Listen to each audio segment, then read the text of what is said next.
সত্য কথা উচ্চ সুরে না বলিতে, চাকরির ভয় করো যদি ছেড়ে দাও ওই নাগদি, চাকরির ভয় করো যদি ছেড়ে দাও ওই নাগদি। কি হবে ধোঁকা দিয়ে আল্লাহকে, কি হবে ধোঁকা দিয়ে আল্লাহকে, কি হবে বেঁচে থেকে অযথা বিদ্যা শিখে যদি না গড়তে পারি শোষণবিহীন সমাজটাকে। কি হবে চন্দ্র সেজে চমকে সনদ খানা যদি হয় বিদ্যালয়টা পতিতদের আড্ডাখানা। এর চেয়ে মরাই ভালো দেশ ছেড়ে যাওয়াই ভালো, এর চেয়ে মরাই ভালো দেশ ছেড়ে যাওয়াই ভালো। কি হবে ধোঁকা দিয়ে বিবেকটাকে, কি হবে ধোঁকা দিয়ে বিবেকটাকে, কি হবে বেঁচে থেকে অযথা বিদ্যা শিখে যদি না গড়তে পারি শোষণবিহীন সমাজটাকে। কি হবে বেঁচে থেকে, ঠিক না? এই জন্য আমাদের স্লোগান শুধু এটা হবে না যে আল কোরআন আলো ঘরে ঘরে যাবে না, আল কোরআনের আলো সংসদে জালো, এটা হবে স্লোগান। আল কোরআনের আলো সংসদে, বলেন আল কোরআনের আলো সংসদে জালো। সংসদে যখন চালু হয়ে যাবে তখন সুর চুরি করলে হাত কেটে দেওয়া হবে। এখন যখন আমি যখন সুরে হাত কেটে দেন, ইমাম সাহেব যদি ভুল করে লোকমা দেয় না মানুষ, হ্যাঁ, এখন জজ সাহেব যখন বিচার করে সুরে জেলে দিয়ে দাও, এটা তো আমার আইন নাই, আমার এইটা আছে। চোর যখন চুরি করলো আল্লাহ বললেন যে হাত কেটে দেয়। হাত যখন আল্লাহ বলছে কেটে দিতে, আর আমার দেশের বিচার কি? ব্রিটিশের বিচার কি? ব্রিটিশের বিচার হলো যে তোমরা এই এক দুদিন চাল দিত, আর যারা কোরআনের পক্ষে কথা সুরের বিরুদ্ধে কথা, এরাই তো বড় চোর ছিল আগে। এরা বড় চোর ছিল না? এরা তো চোর যারা একটা মোবাইল চুরি করছে তো জন্মের মায়ের মারে।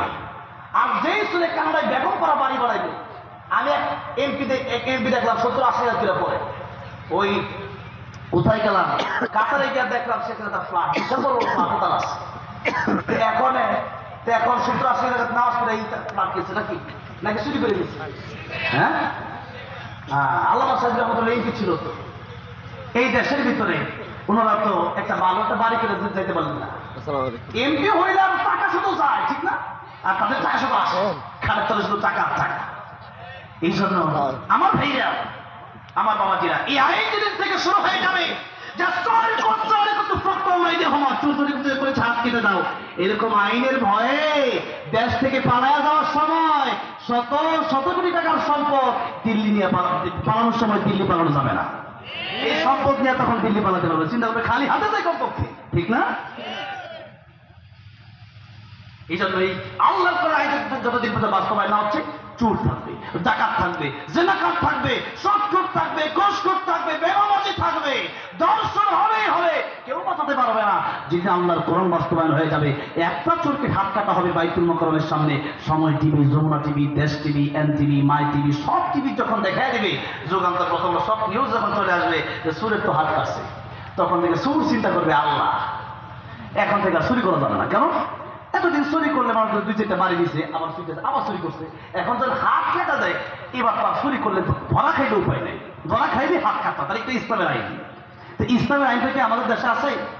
এই হাত কাটার আইন যত না পাওয়া যাবে ততদিন পর্যন্ত চুরি বন্ধ হবে না, ডাকাতি বন্ধ হবে না। তাই আল্লাহর কোরআন শুনতে একটু শক্ত হলেও এটা মেনে নিলে এটার ভিতরেই শান্তি। তো সবাই শুন থেকে বেঁচে যাবে, জিনা থেকে বেঁচে যাবে। মাদক বন্ধ করো, মাদক বন্ধ করে তারা খুব বক্তব্য দেয় যে মাদক বন্ধ করা দরকার, আমাদের দেশেই বন্ধ করে। কিন্তু দেখেন তারা এখানেই সব বক্তব্য দেয় মাদক বন্ধ করা দরকার, আর আসলে ইন্ডিয়ার বড় দিয়ে তারাই মাদক আনে, হাজার হাজার পিছিয়ে আবার